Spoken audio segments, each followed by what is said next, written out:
Shabbat Shalom. This week's Parsha, Ki Tetze, begins with a discussion about warfare. When you take the field against your enemies, and God delivers them unto your hand, and you take some of them captive.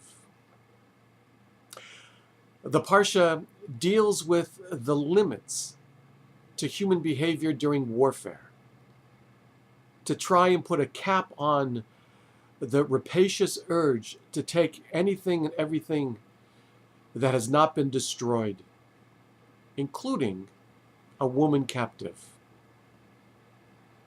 But there is a large stream within our tradition which reads this warfare in a much more personal way. There is warfare on the field of battle, of course, but there is also a battle which wages within the soul of every human being. We all possess primitive urges: hunger, lust, desire. We have within us the Yetzer Tov, the urge to do good, and the Yetzer Hara, the urge for self-gratification. And of course, the Yetzer Hara, the urge for ego gratification, is much stronger than the Yetzer Tov, the urge to do good. And so the good urge is constantly at battle with the other one. The Shnei Luchot HaBrit tells us that the war that we really need to win is the war with our Yetzer Hara. And the way to do that is to understand that God will give us victory over the Yetzer Hara.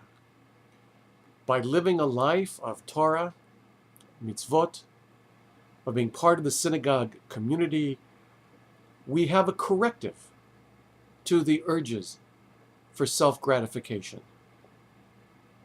The Baal Shem Tov, the founder of modern Hasidism, said, "And you shall take some of them captive," refers to the Yetzer Hara.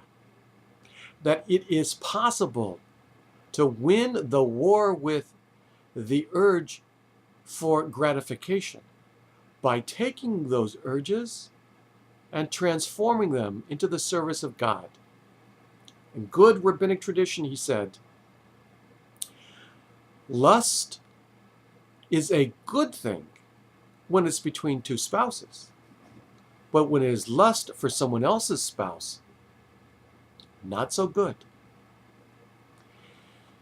Ego, the urge to build a large house, can be a good thing when it is to house many children and many guests.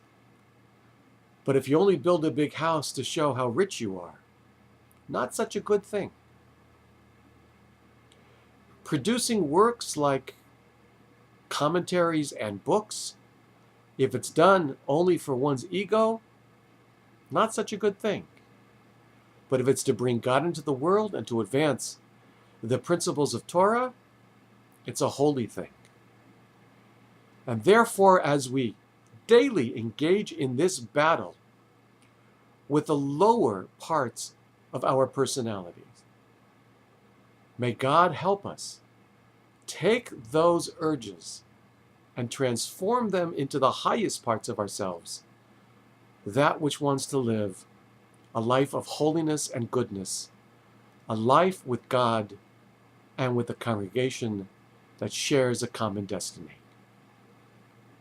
Shabbat Shalom. May you have a Zis and Shabbos, and I'll see you in Shul.